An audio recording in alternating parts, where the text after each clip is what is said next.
¿qué tal? Muy buenas tardes, bienvenidos a su programa Como en el cielo, así en la tierra. Felices de estar compartiendo con ustedes y como cada semana se encuentra con nosotros el Padre Héctor Montoya. Padre, ¿cómo está?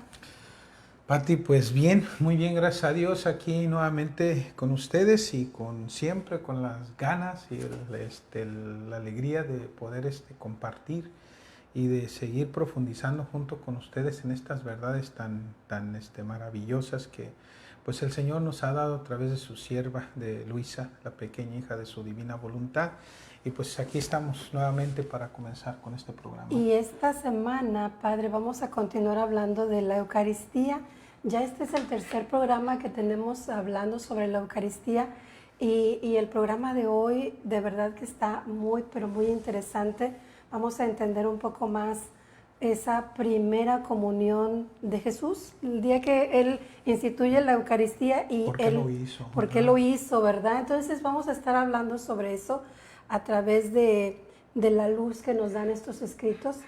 Y bueno, pues el programa va a estar muy bueno. Yo los invito a que compartan el programa, si lo están viendo ahorita, compártanlo y después de que termine el programa lo vamos a subir a YouTube y síganlo compartiendo para que la gente se dé cuenta de lo maravilloso que es este don, este reino de que nosotros estamos trayéndoles, presentándoles. Y Padre, pues ¿qué le parece si antes de comenzar en forma el programa pues nos inicia con una oración? Claro que sí, vamos a comenzar en el nombre del Padre y del Hijo y del Espíritu Santo. Amén. Señor Jesús, pues nuevamente nos encontramos aquí, Señor, para comenzar este momento de compartir estas verdades de cielo que nos has dado a través de tu sierva, de Luisa Picarreta, la pequeña hija de tu voluntad. Pues aquí estamos, Señor, siempre con el entusiasmo que pues tú mismo nos das, que nos pones en nuestro corazón a través de estas verdades de cielo. Pues Señor, queremos sumergirnos en la inmensidad de esa voluntad divina tuya, para que así sumergidos en ella, Señor, todo lo que hagamos, digamos, pensemos, todo, Señor, esté dignificado por tu voluntad. Sea tu voluntad la que en nosotros sobre, la que en nosotros diga, la que en nosotros hable, la que nosotros piense, la que nosotros pues haga todo, Señor.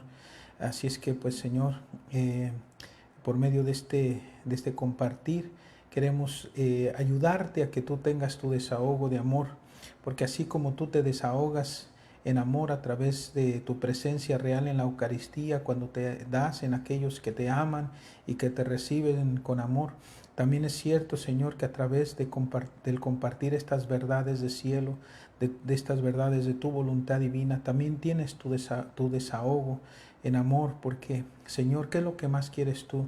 Es darte a conocer a tu criatura, darte a conocer a tu criatura para que tu criatura te llegue pues a amar, para que conociéndote y amándote pues pueda pues caminar siempre contigo, vivir en comunión contigo, pueda corresponderte en amor, en ese seguimiento, y que pues de este modo, Señor, podamos todos así pues vivir en esa comunión de amor contigo, porque tú lo que más quieres, Señor, es compartir ese amor, de darte a nosotros, porque tú mismo, como se lo dices a Luisa, tu pequeña hija de tu voluntad, que cuando tú le dijiste al ser humano, cuando el ser humano dijo, no, o más bien tú dijiste del ser humano, no es bueno que el ser humano esté solo, eso tú te lo dijiste también a tu amor, no quiero estar solo, quiero la compañía de la criatura.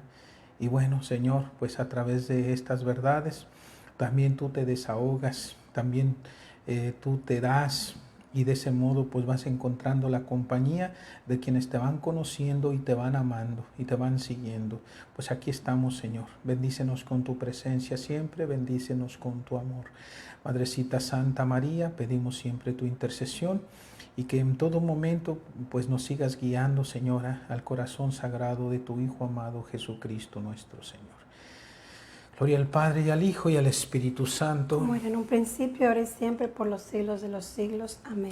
En el nombre del Padre, y del Hijo y del Espíritu Santo. Amén. Pues bueno. Pues vamos a comenzar, Padre, un tema de verdad muy interesante, la Eucaristía. A mí bueno, la Eucaristía para Jesús era algo muy, muy importante y me recuerdo un poquito, Padre, de cuando les dijo que tenían que comerlo y los seguidores muchos se fueron y él todavía, en vez de decir, bueno, pues voy a ir por los que se me van o me arrepiento de lo que dijo, les dijo también a los discípulos, ustedes también se quieren ir. O sea, él estaba bien firme en lo que él les estaba diciendo. Y yo creo que esa debería de ser nuestra forma de ver la Eucaristía. El de verdad saber que ahí en esa hostia consagrada se encuentra Jesús completo, completo y poderlo reconocer porque es algo muy, muy difícil para mucha gente en este tiempo, en toda la historia, pero en este tiempo mucha gente ya no cree en la presencia real de Jesús en la Eucaristía. Sabes que ya que dices eso, me dio mucha tristeza. Una ocasión yo me recuerdo que leí, supuestamente era un estudio que se había hecho con todos aquellos que pues supuestamente pues eran católicos. Bueno, un grupo de gentes católicas. No sé si el estudio se hizo solo con personas que iban a misa. Parece ser que fue un estudio general, ¿verdad? Con todas las gente, o sea, con gente católica, de tanto gente practicante como no practicante. Y se me hizo interesante, ¿verdad? Porque en ese estudio habían sacado que supuestamente era menos del 30%, me parece que habían dicho que era un 27%. Tiene algún tiempo que leí este estudio, pero me parece que era un 27%, que se decía que solo el 27% creía verdaderamente en la presencia real de la Eucaristía. Y cuando pues leí ese estudio me dio mucha tristeza. De verdad que mucha sí. tristeza y parte, ¿sabes por qué? Porque en parte yo me pregunto a mí mismo hasta dónde nosotros como sacerdotes, como jerarquía de la iglesia, ¿verdad? Tanto los sacerdotes como los obispos, ¿qué hemos hecho? O qué no hemos hecho también, que pues no estamos engendrando esa fe, que no estamos transmitiendo esa fe, porque la Eucaristía es la fuente de todas las gracias, es la cumbre de todo lo que nosotros creemos, es el centro de nuestra fe, es el centro de nuestra fe y pues si no se cree en la Eucaristía, en la presencia real de Jesús en la Eucaristía, lo que sucede en la Santa Misa, que es el sacrificio de Cristo en la cruz, y que en ese sacrificio de Cristo en la cruz, pues el que realmente se está sacrificando, pues sí es el mismo Dios, pero que a la vez ese mismo Dios, que es el Cordero de Dios que quita el pecado al mundo y que se sacrifica por amor nuestro, también se queda presente en las hostias consagradas. Y que también, así como los israelitas que sacrificaban el Cordero Pascual y que después lo asaban y lo consumían, pues también nosotros, después de haber sacrificado al Cordero de Dios que quita el pecado del mundo, entonces pues también consumimos al Cordero, nos comemos a Cristo, porque en verdad es Él, porque Cristo quiso hacerse comida para nosotros, para tener vida, porque eso es lo que Él nos vino a dar, y Él mismo lo decía, he venido a traer vida y vida en abundancia, y esa vida en abundancia pues sí, nos viene a través de los sacramentos principalmente, pero el principal de todos en ese sentido es la Eucaristía, porque la Eucaristía es Cristo. Y que los mismos católicos no crean en la presencia real, pues eso es muy triste. Entonces es cuando yo ahí me pregunto qué hemos hecho nosotros o qué no hemos hecho que ha llevado a la gente a que no crea. Sí, pienso yo, Padre, para mí también es una tristeza muy grande el que tanta gente no crea y lo veo yo en mi familia, en mi círculo más cercano, de que usted estaba diciendo de un número, una cifra, 30 y algo de 27% de personas no creen, y yo creo que todos podemos decir sí es cierto. Hay una gran cantidad en mi familia o entre mis amigos más cercanos de personas que no creen en la presencia real de Jesús, y creo yo que como laica para mí la preparación a la primera comunión de los niños debería de ser mucho más profunda, haciendo mucho énfasis en lo que van a recibir y que no es cualquier cosa. Pero sí, es eso importantísimo. Eso es importantísimo, que tengan esa primera experiencia, pero a la vez también, mira, lo que se les puede enseñar más adelante se les puede olvidar, o se aprende al nivel de, digamos, del intelecto de un niño. Pero también si ese niño no sigue creciendo, no sigue profundizando, porque sus padres no los llevan a misa, porque una vez que ya reciben su primera comunión, ya no los llevaron para su segunda comunión, su tercera.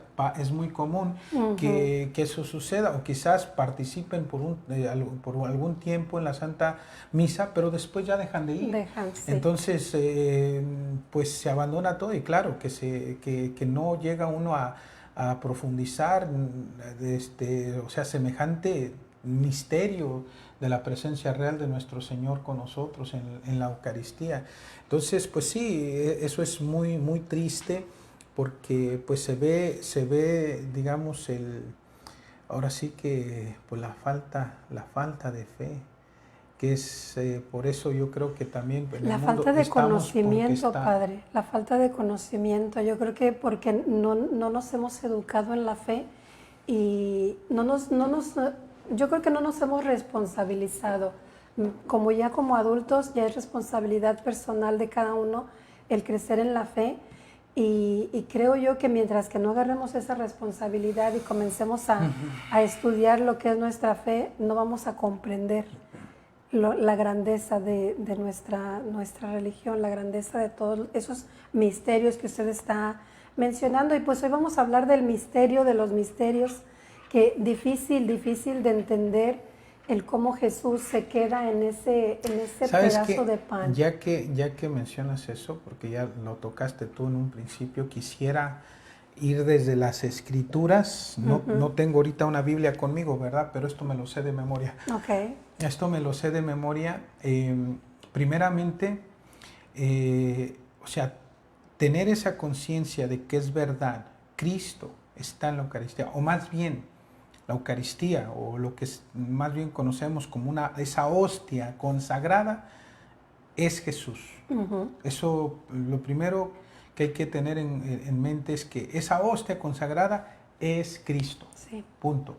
Y no quiero decir, porque a veces, mira, los términos tenemos que usarlos con mucho cuidado, porque a veces decimos, en la Eucaristía está Jesús, o en la hostia está Jesús, pero cuando tú dices, en la hostia está Jesús, o sea, una hostia consagrada, es como decir que, pues, como si tú metieras quizás un pájaro en una jaula, y dices, en esa jaula está un pájaro. No, o sea, dicen, bueno, pues, no es lo mismo así. En la Eucaristía, en esa hostia consagrada, está Jesús, como si la hostia sea una cosa y que Jesús sea otra que está dentro de la hostia. No, la hostia es Jesús, ¿verdad? Porque cuando hablamos de la transubstanciación, que es el cambio de sustancia, mira, esto es algo que pues debemos entender, que cuando hablamos de transubstanciación, el cambio del pan y del vino, ¿qué es lo que estamos hablando? O sea, la trans quiere decir, en este caso, cambio, ¿verdad? Cambiar sustancia. La sustancia es aquello de lo que una cosa está hecha. Por ejemplo, si yo digo ahorita esta mesa, pues bueno, es una mesa, la sustancia es madera, y los accidentes, que vamos a usar estos términos, que la misma Iglesia usa, ¿verdad? Términos filosóficos, o sea que una cosa está hecha o sea, es la sustancia y tiene los accidentes. Entonces, la sustancia es madera, los accidentes es que es dura, es rectangular, el color es negro y así. Cuando hablamos de la hostia, entonces la sustancia es pan, y los accidentes es redonda, comúnmente redonda, ¿verdad? Es redonda, el color es blanco,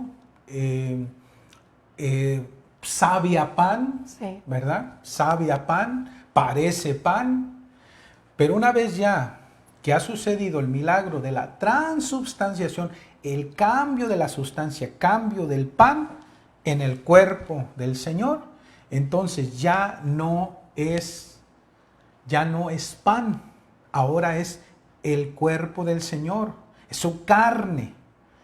Y lo mismo con el vino, ya no es, una vez que viene la transubstanciación del vino, ya no es vino, es la sangre del Señor. Entonces, en este caso, la sustancia ha cambiado, los accidentes permanecen. Parece pan, sabe a pan, es redonda, es blanca, o sea, los accidentes permanecen. Pero ya es otra sustancia, es el cuerpo del Señor. Es el cuerpo del Señor. Entonces, y lo mismo en el caso de la sangre. Parece vino, sabe a vino, tiene el color de vino, pero no es vino, es la sangre del Señor. Y aunque yo yo lo estoy consumiendo y al consumirlo, lo que yo experimento en mi lengua, el sabor es que sabe a pan, es que sabe a vino, pero mi fe me dice que no es pan, que no es vino, que es el mismo Señor, es su cuerpo, es su sangre. Entonces, esta verdad nos viene primeramente ¿de dónde? De las Sagradas Escrituras. Así la Iglesia lo ha creído desde siempre. ¿Y dónde tenemos ese fundamento principal? Lo tenemos, para empezar, podemos mencionar el capítulo 6 del Evangelio de San Juan, del versículo 48 en adelante. Es donde el Señor habla más específicamente sobre Él como el pan vivo bajado del cielo. Que en sí todo ese capítulo, podemos decir, es todo enfocado en la Eucaristía. Pero ya del versículo 48 en adelante es más específico cuando el Señor empieza a decir, yo soy el pan vivo bajado del cielo. Entonces, del capítulo 6, versículo 48 en adelante, el Señor empieza a hablar diciendo algo así. Sus padres en el desierto comieron maná, pero murieron. Yo soy el pan vivo que ha bajado del cielo, para que el que me coma no muera. Y el pan que yo les voy a dar es mi carne para la vida del mundo. Y el que coma mi carne y beba mi sangre, permanece en mí, yo en él. Y yo lo resucitaré en el último día, porque mi carne es verdadera comida, mi sangre es verdadera bebida. Que come mi carne, bebe mi sangre, vive de vida eterna. ¿Sí? Bueno, y yo lo resucitaré en el último día. O sea, nomás estoy como resumiendo lo que el Señor menciona en esa parte. Lo importante que ahí está diciendo el Señor, yo soy el pan vivo bajado del cielo. Yo soy el pan vivo bajado del cielo. Incluso vamos más atrás. Un detalle bien importante, que cuando Cristo nace en Belén. ¿Y qué significa Belén? Belén significa casa de pan. Y cuando Jesús, después de que ya ha nacido, ¿qué hace nuestra Madre Santísima? Después de que ya lo abrazó, lo besó, lo adoró, lo amó, pues entiende que la voluntad divina le está diciendo, pues bueno, hay que la Virgen no lo quiere, no quiere que se baje de sus brazos, pero entonces la Virgen sabe, pues necesita ponerlo ahí. Y lo pone en un pesebre. ¿Y qué es un pesebre? Es un comedero, es donde comen los animales. Sí. Entonces, ¿qué nos está diciendo ya esto? Que Jesús, que nace en Belén, casa de pan, y es colocado en un pesebre, Él llegará a ser alimento, llegará a ser el pan vivo bajado del cielo.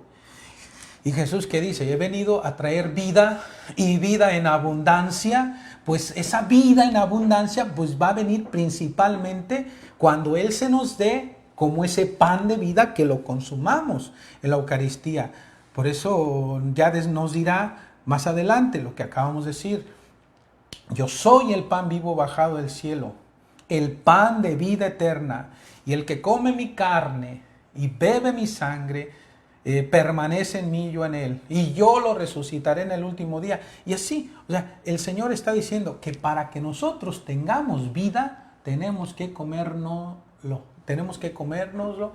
comernos su carne, beber su sangre, para así tener esa vida divina, estando ya aquí en la tierra, y poder vivir en Él y Él en nosotros. Permanece en mí y yo en Él, ¿verdad? Entonces formar esa comunión de amor, Jesucristo en mí, yo en Él, y así. Entonces eso sucede en la Santa Misa, cuando lo recibimos en comunión. Y después en la última cena, ¿qué es lo que hace el Señor? Le traen pan, le traen vino, y entonces eleva sus ojos al cielo, pronuncia la bendición y dice: tomen y coman, este es mi cuerpo. Y lo mismo con el cáliz: tomen y beban, este es el cáliz de mi sangre, sangre de la alianza nueva y eterna, que será derramada por ustedes y por muchos para el perdón de los pecados. Hagan esto en memoria mía.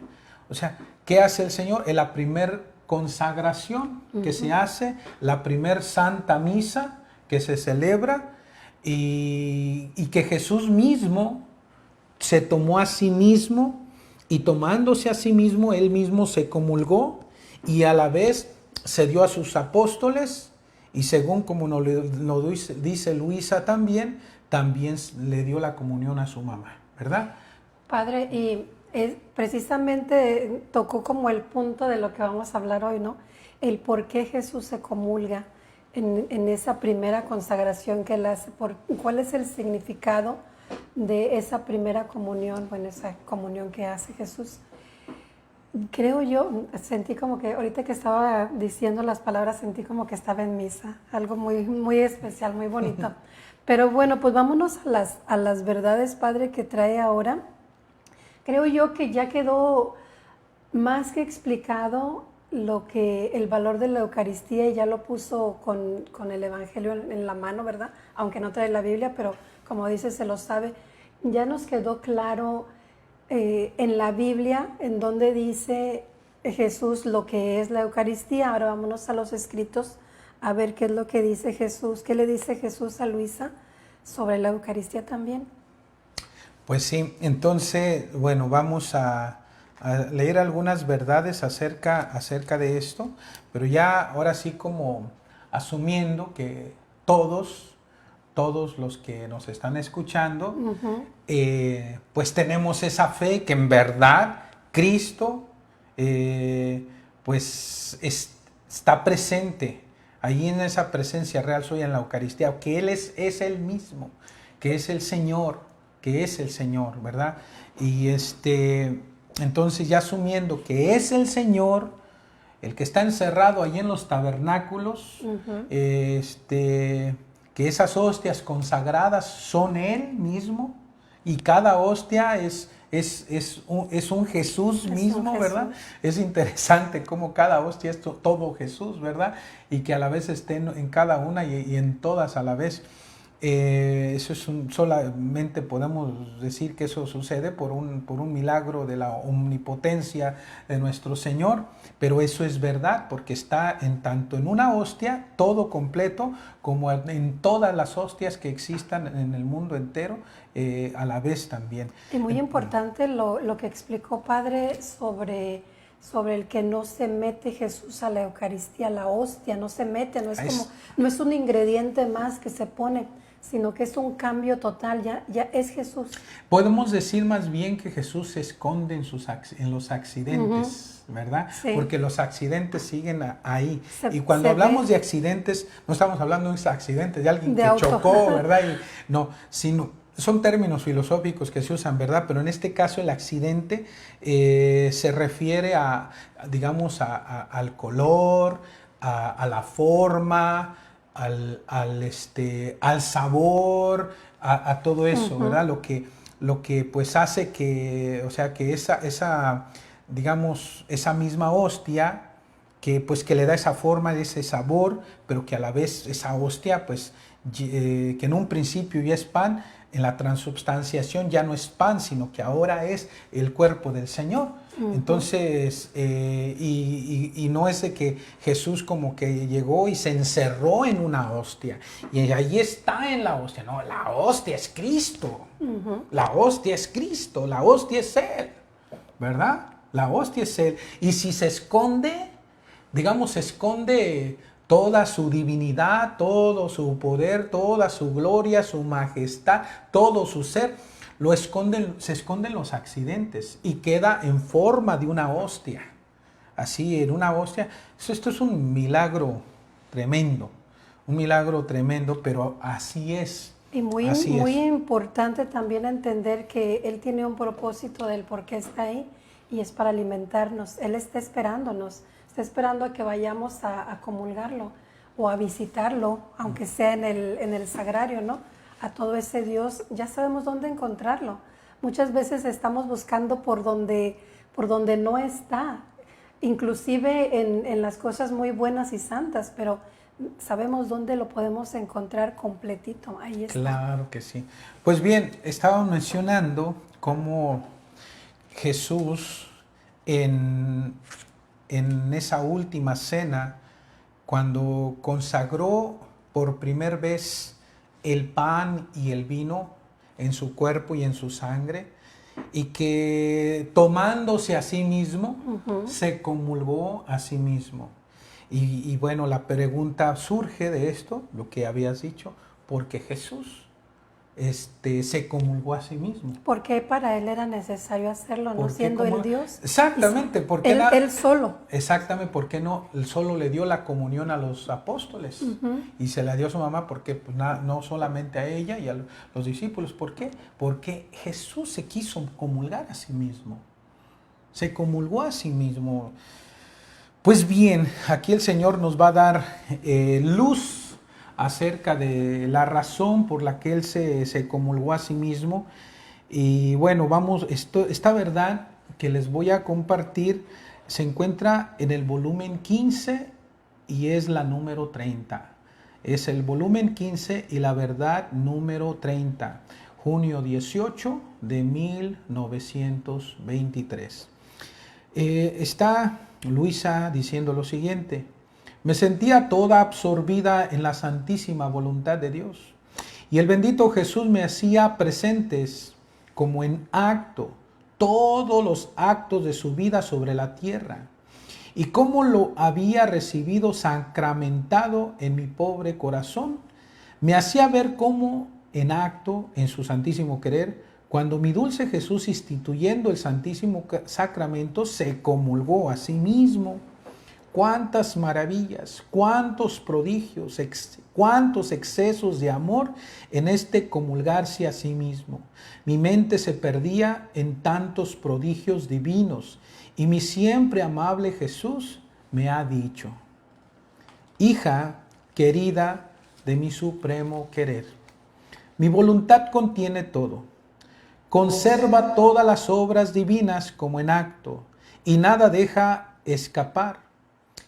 Y a quien en ella vive, quiere hacerle conocer los bienes que contiene. Por eso quiero hacerte conocer la causa por la que quise recibirme a mí mismo al instituir el Santísimo Sacramento. El prodigio era grande e incomprensible a la mente humana. Recibir la criatura a un hombre y Dios, encerrar en el ser finito al infinito, y a este ser infinito darle los honores divinos, el decoro, la habitación digna de él.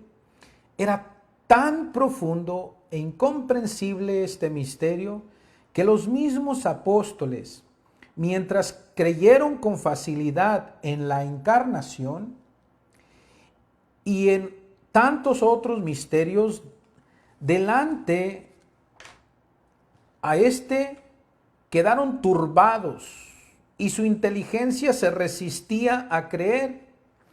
y se necesitó hablarles repetidamente para rendirlos. Entonces, ¿cómo hacer? Yo que lo instituía, debía pensar en todo, porque mientras la criatura debía recibirme, a la divinidad no debían faltarle los honores, el decoro divino, la habitación digna de Dios. Por eso, hija mía, mientras instituía el Santísimo Sacramento, mi voluntad eterna, unida a mi voluntad humana, me hizo presentes todas las hostias que hasta el fin de los siglos debían recibir la consagración sacramental. Y yo, una por una, las miré, las consumí y vi mi vida sacramental palpitante en cada hostia, porque quería darse a las criaturas. Mi humanidad, a nombre de toda la familia humana, tomó el empeño por todos y dio la habitación en sí misma a cada hostia. Y mi divinidad, que era inseparable de mí, circundó cada hostia sacramental con honores, alabanzas y bendiciones divinas, para ser digno de coro a mi majestad. Así que cada hostia sacramental fue depositada en mí y contiene la habitación de mi humanidad y el cortejo de los honores de mi divinidad. De otra manera, ¿cómo podía descender en la criatura? Y fue solo por esto que toleré los sacrilegios, las frialdades, las irreverencias, las ingratitudes, porque habiéndome recibido a mí mismo, puse a salvo mi decoro, los honores, la habitación que se necesitaba a mi misma persona. Si no me hubiera recibido a mí mismo, yo no habría podido descender en ella, y a ella le habría faltado el camino, la puerta, los medios para recibirme. Pues bien, ¿qué nos está diciendo el Señor? Que nosotros como criaturas, y más criaturas indignas muchas veces, poder recibir a todo un Dios, es una maravilla inmensa que la criatura pudiera recibir al Creador. Pues no era una cosa así tan pequeña, y porque era grande, más bien grande, inmensa, entonces, y para que así se le pudiese recibir, o que la criatura fuese digna de recibirle, y a la vez si no era digna, si le recibía, pues entonces pudiese recibir la reparación, el amor, el decoro. Entonces fue necesario que él se comulgara a sí mismo, porque de esa manera él estaba pues reparando, estaba amando. Todo lo que la criatura no iba a hacer al recibirlo en la comunión, el Señor lo hizo primero. Que si la criatura lo iba a recibir indignamente, entonces el Señor, al comulgarse a sí mismo, iba a reparar por eso. Y le iba a dar al Padre esa gloria que esa persona que le recibió indignamente no le dio. Uh-huh. Y que quizás, y como digamos, pues también lo iban a recibir no solamente indignamente, sino que con ingratitud, con indiferencia, sin amor. Entonces el Señor tenía que reparar todo eso, y al comulgarse a sí mismo, Él se estaba dando ese honor, se estaba dando ese amor, se estaba dando esa alegría que quien lo comulgaba indignamente no se le iba a dar. Y por eso es que el Señor aguantó, soportó que los recibiera uno en comunión indignamente. Porque, te imaginas, pongámonos a pensar, simplemente, Jesús tiene un conocimiento es omnividente, todo lo ve, todo lo ve incluso hacia futuro. O sea, su conocimiento es omnisciente, o sea, todo lo sabe, todo lo ve. Y entonces, ¿qué hizo su poder? Hizo presentes todas esas hostias consagradas que a lo largo de los siglos se iban a recibir indignamente, o aquellas que no iban a ser quizás tan indignamente, pero que simplemente le iba a faltar amor, iba a faltar conciencia de lo que se está recibiendo, iba a haber indiferencia o así, por el estilo. Entonces, ¿qué hace el Señor?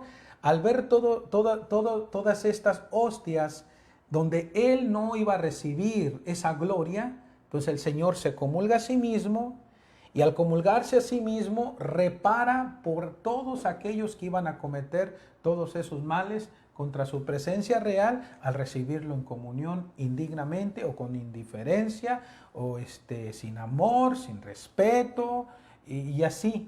Entonces fue necesario, nos está diciendo el Señor, que Él se comulgara a sí mismo. Ahora pensemos en tantos sacrilegios que se están cometiendo hoy en día, que tantísima gente que recibe al Señor indignamente, que ya no se confiesa, o personas, por ejemplo, con todo este lío que ha habido ahora con eso de que los políticos, que según se llaman católicos, que son pro aborto y que reciben al Señor en comunión como si nada, y no se confiesan y no se arrepienten de esos pecados, entonces, y lo reciben así. O todas esas hostias consagradas que se han robado para después cometer esas abominaciones contra el Señor en su presencia real, que pues lo torturan, digamos, cuando se roban esas hostias y así. Entonces, o sea, son tantas las cosas tan crueles que le suceden al Señor en su presencia real en la Eucaristía. Y el Señor, ¿qué dice?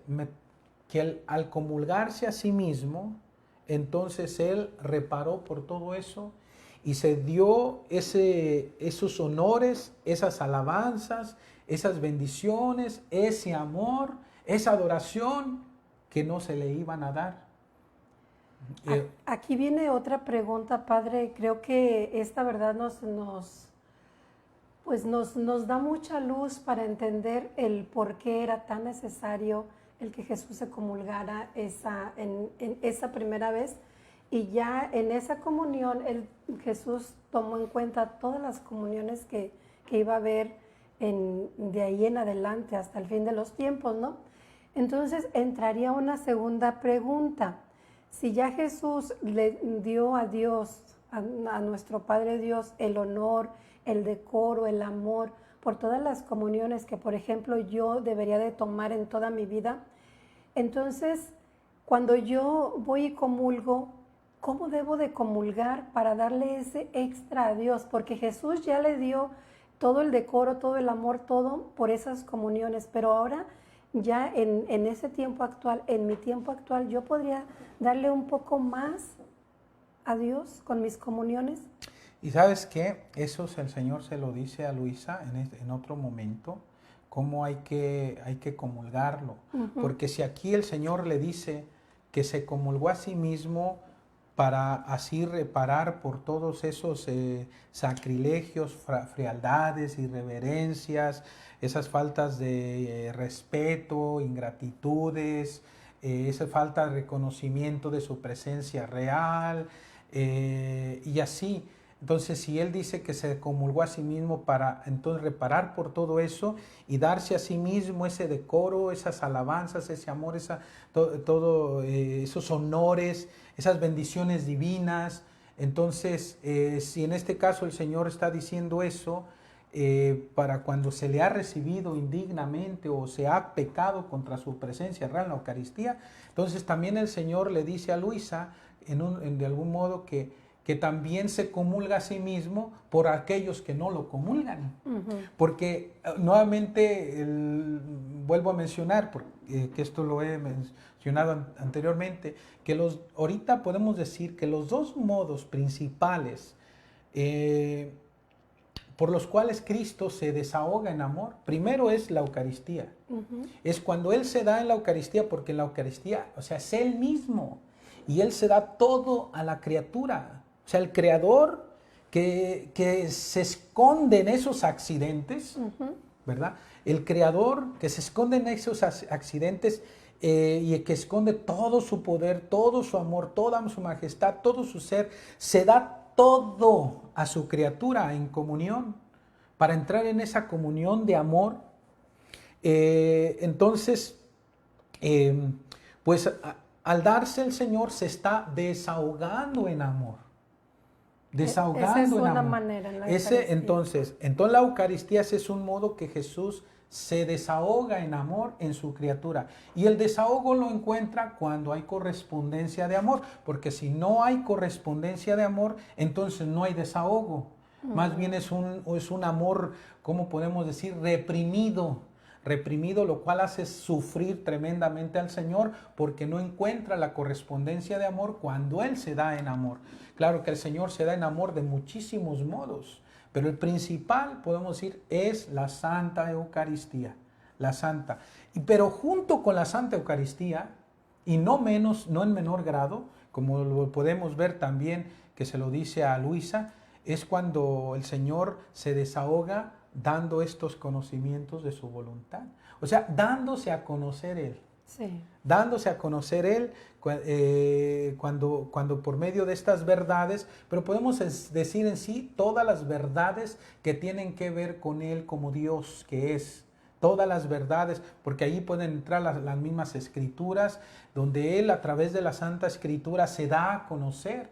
Ahora, a través de estos escritos, podemos decir que si ya el Señor se había dado a conocer en algún modo, el Señor siguió, digamos, abriéndose el corazón para que todas esas verdades que estaban escondidas dentro de ese corazón sagrado, pues se pudieran salir para que así la criatura lo pudiese conocer pues en una manera más plena, así tal cual es como es Él, ¿verdad? Entonces el Señor se desahoga y cada cuando se lo dice a Luisa, ¿verdad? Que cuando se comparten estas verdades, Él se está desahogando en amor también, porque es como o sea, cuando uno ama a alguien, pongámoslo de este modo, cuando uno ama a alguien, uno entra en esa comunión de amor, el amor es correspondido. Entonces, ¿qué es lo que hacen cuando estas dos personas, este hombre, esta mujer, que se aman de verdad?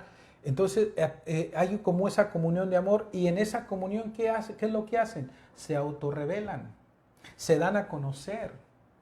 Y claro, y en ese conocimiento, en el conocimiento de la persona, también surge más amor hacia el otro, porque generalmente no puede uno amar verdaderamente a alguien que uno no conoce. Exacto. Entonces, en ese conocimiento mutuo surge, digamos, el amor, empiezan a hacer más amor ahí, y entonces hay más entrega, y entre más se conocen y pues hay más amor también. Entonces, cuando el Señor se da a conocer porque nos ama. Él, como nos ama, quiere darse a conocer para que su criatura al conocerlo y conozca su voluntad, conozca su corazón, que lo que hay dentro de ese corazón tan amoroso, tan tierno, que entonces al darse a conocer, entonces pues la criatura lo llegue a amar, le llegue a corresponder, porque entre más conocemos a Dios,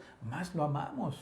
Es imposible, yo diría, que conociendo verdaderamente a nuestro Dios, es imposible que no lo amemos.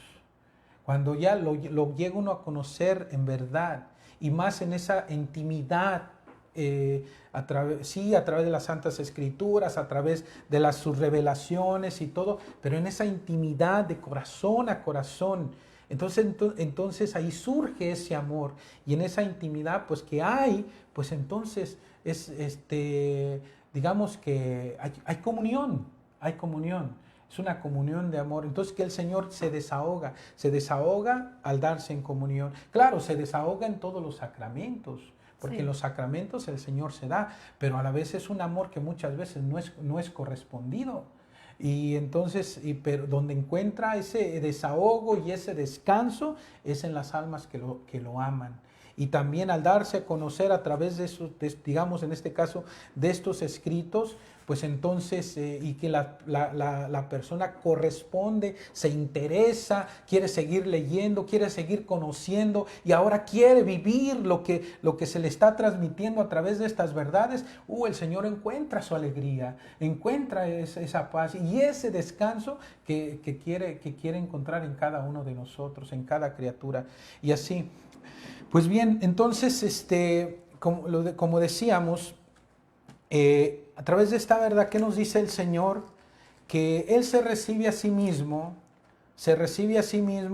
porque de esta manera Él le estaba dando esa habitación a cada hostia consagrada, le estaba dando esos honores, esas alabanzas, esa adoración, ese amor que tenía que servirle de decoro para poder aguantar los sacrilegios, fealdades, irreverencias, faltas de amor, faltas de entrega, faltas de reconocimiento de su presencia y así. Entonces, aquí eso es lo que nos dice el Señor. Y aquí a Luisa le menciona que pues de alguna manera también se comulga a sí mismo para así satisfacer el corazón del Padre también, o a sí mismo, por las personas que no lo reciben.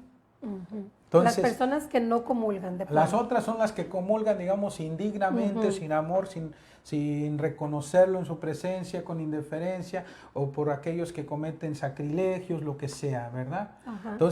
Entonces, bueno, aquí el Señor nos dice algo más acerca de esto.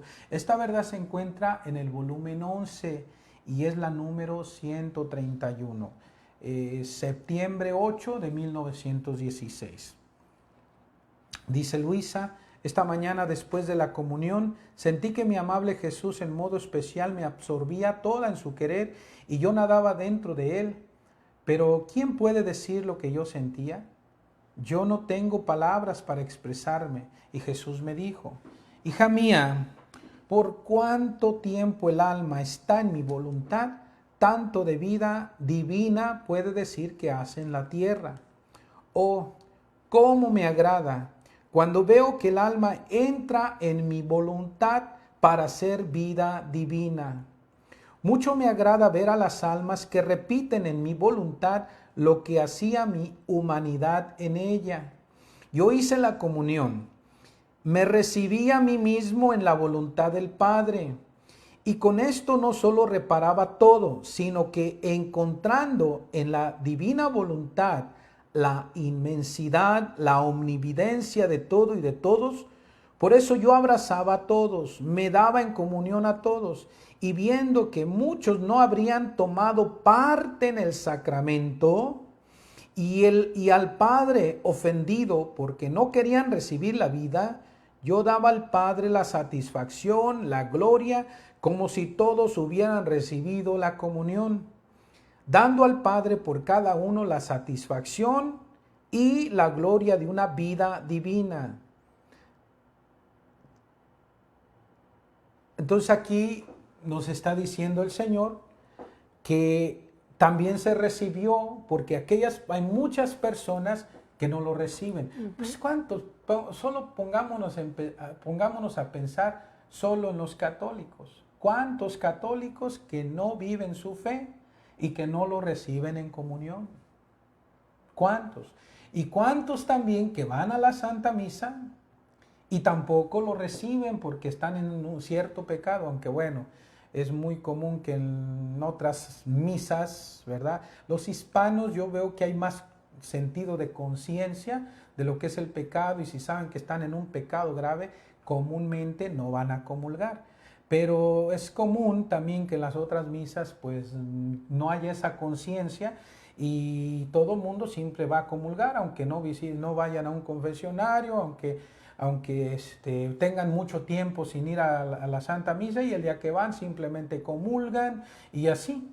Entonces, pues bueno, pero la cosa está aquí, dice el Señor, que aquellos que no lo comulgan, está hablando de los que no lo comulgan, entonces, pues hay muchos que no lo comulgan, pero también no sería, podemos decir, que el deseo del Señor fuese que todos conocieran la verdad plena, que todos conocieran al Dios verdadero y que todos como humanidad, todos unidos por un solo Dios y Padre, como dice San Pablo, un solo Señor Jesucristo, un solo bautismo, una sola fe, y que todos teniendo esa sola fe, todos podamos estar en comunión con el Señor y que todos lo pudiéramos recibir, y que ese es el deseo del Señor. El sueño de oro de Jesús. Digamos, y así ha sido. Entonces, ¿cuánta gente por no conocerlo, no amarlo, pues también nunca lo recibieron?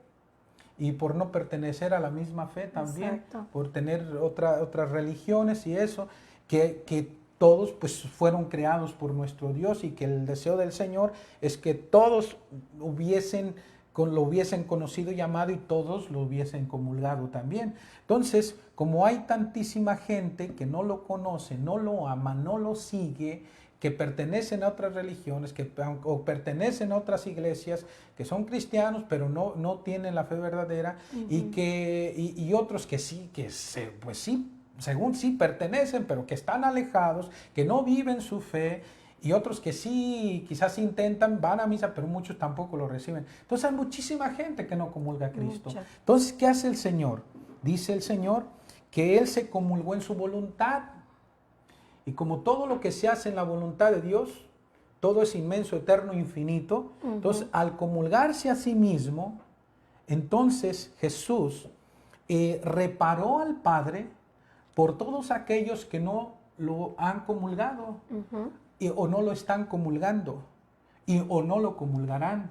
Reparó por ellos y ofreció al Padre la satisfacción, la gloria, como si todos hubiesen recibido la comunión, y como si todos hubiesen recibido la comunión y en su misma voluntad, dando así por cada uno, por cada persona, la satisfacción y gloria de una vida divina, nos dice el Señor. Y luego que el Señor le dice a Luisa, tú también haz lo mismo que hice yo. O sea, a ver, Señor, ¿de qué me estás hablando? ¿Tú eres Dios? Sí, Luisa, pero yo te presto mi voluntad, te doy mi voluntad, úsala como tú quieras. Y cuando tú comulgues, me comulgues a mí, recíbeme así como yo me recibí. Y eso es lo que dice el Señor después.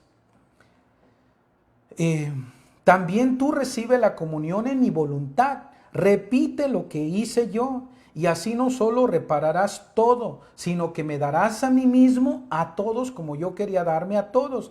Y me darás la gloria como si todos hubieran recibido la comunión. Mi corazón se siente enternecido cuando ve que la criatura, no pudiendo darme nada de ella que sea digno de mí, ¿qué le podemos dar? Pues nada. ¿Qué le podemos dar que sea digno de él? A menos que él mismo no lo dé y nosotros se lo regresemos, se lo demos. Mi corazón se siente enternecido cuando ve que la criatura no pudiendo darme nada de ella que sea digno de mí, toma mis cosas, las hace suyas, imita como las hice yo, y para agradarme me las da. Y yo en mi complacencia le voy repitiendo, bravo, hija mía, has hecho precisamente lo que yo hacía. ¡Wow! Hermoso, ¿no? Es esperanzador. Y luego más adelante, oh, si todos comprendieran el valor inmenso de los actos, aún los más pequeños actos hechos en mi voluntad, ningún acto dejarían escapar. Claro que esto, porque el Señor lo que le está diciendo es que si lo vamos a comulgar, lo comulguemos como Él se comulgó. ¿Cómo se comulgó? En su divina voluntad. Y bueno, y esta, pues bueno, lo voy a leer rapidito, ¿verdad? Porque creo que no tenemos tanto tiempo ya. Pero aquí está ahora lo siguiente, es que Luisa obedece a Jesús y hace lo que el Señor le pide. Y vamos a ver qué es lo que sucede, ¿verdad? ¿Qué es lo que dice Entonces, Jesús? esta verdad es la siguiente, el volumen 11, la verdad 132, octubre 12 de 1916. Dice Luisa, esta mañana recibí la comunión como Jesús me había enseñado, esto es, unida con su humanidad, divinidad y voluntad suya. Y Jesús se hizo ver, y yo lo besé y lo estreché a mi corazón, y él devolviéndome el beso y el abrazo me dijo, hija mía, cómo estoy contento de que hayas venido a recibirme unida con mi humanidad, mi divinidad y mi voluntad. Me has renovado el contento que sentí al recibirme en comunión a mí mismo. Y mientras tú me besabas y me abrazabas, estando en ti todo yo mismo, contenías todas las criaturas. Y yo sentía darme el beso de todas, los abrazos de todas, porque esta era tu voluntad, igual que fue la mía al recibirme en la comunión. Rehacer al Padre por todo el amor de las criaturas. Y a pesar de que muchos no lo amarían, y el Padre se rehacía en mí del amor de todas las criaturas, y yo me rehago en ti del amor de todas las criaturas.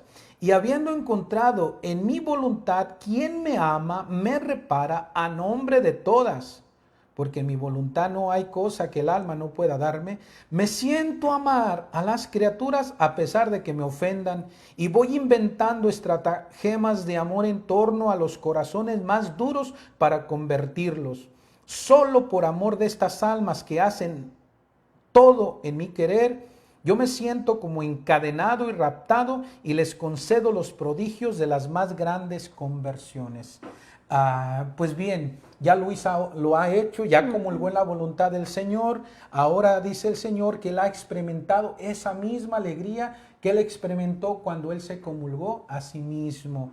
Asimismo, ¿por qué? Porque cuando Luisa comulgó al Señor en su voluntad, entonces, pues ahora el Señor dice, se sintió abrazado, besado por las criaturas, que no lo han hecho, pero como Luisa lo está haciendo por ellos, lo está haciendo en su voluntad, el Señor siente el beso, el abrazo, como si todos realmente se lo dieran, ¿verdad? Entonces... Y tenemos tarea, ¿no? Porque así como le dijo a Luisa que lo hiciera, también nos está diciendo a nosotros, a todos y cada uno de nosotros, que hagamos lo mismo, ¿no? Entonces, de aquí en adelante, ¿cómo vamos a comulgar? Vamos a seguir el ejemplo que Jesús le dio a Luisa, lo vamos a hacer en su humanidad, en su divinidad y con su divina voluntad. Con su voluntad. Entonces, bueno, y que va a seguir siendo tema de los siguientes programas también, para poder dar también ejemplos cómo pudieron recibir al Señor en su voluntad. Sí. Vamos a continuar con este mismo, bueno, con el tema de la Eucaristía la próxima semana. Tenemos 2 minutos, Padre, le voy a hacer la pregunta, porque ya hace varias semanas que no tomamos ninguna pregunta, y esta pregunta tiene que ver con la Eucaristía. Hay alguien en Texas que están yendo a un estudio de la Divina Voluntad y le hicieron el comentario de que las personas que viven en la Divina Voluntad no necesitan comulgar, y él quiere saber si es cierto o no.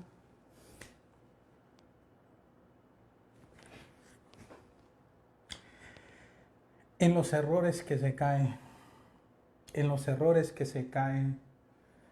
Luisa nunca dejó de comulgar. Nunca. Luisa tenía dos alimentos principales.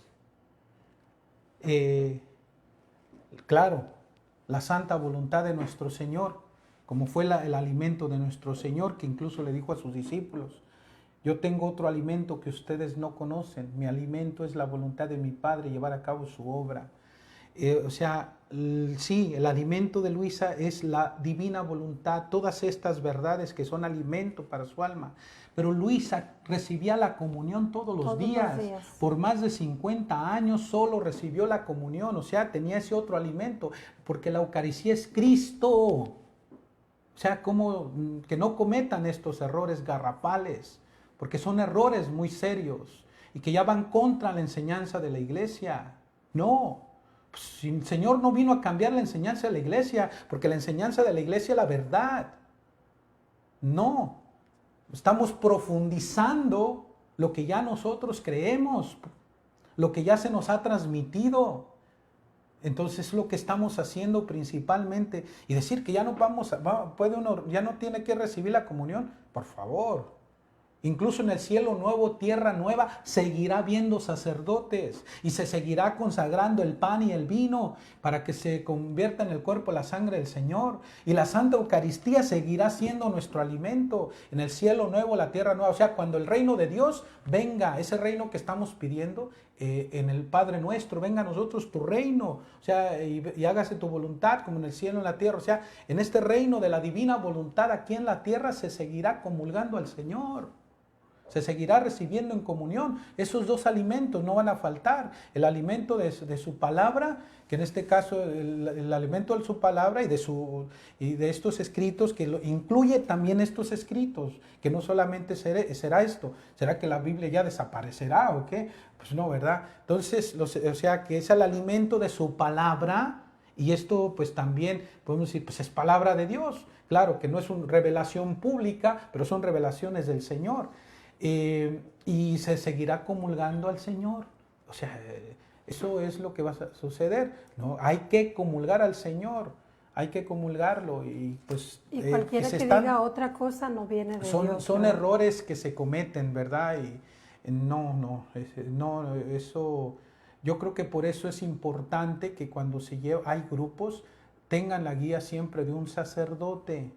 Porque también cuando caminan solos es por eso que muchas veces se caen en ciertos errores. Así es, pues hay que buscar siempre la verdad y qué bueno que esta persona pues la está buscando, ¿no? Sí. La comunión es para siempre, la comunión no vamos a dejar de comulgar nunca. Y ya sí, simplemente pensemos en esto, si la comunión no fuera necesaria, entonces Luisa no hubiese recibido ya después la comunión. Todos los días tenía misa en su casa, todos los días iba un sacerdote y le celebraba la Santa Misa y Luisa comulgaba a Cristo todos los días. Por más de 50 años se alimentó de la Eucaristía.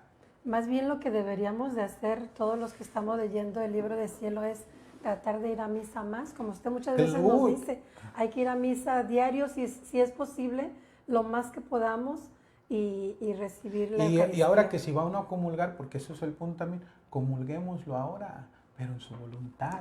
Así es. Oye, Cristo se comulgó a sí mismo,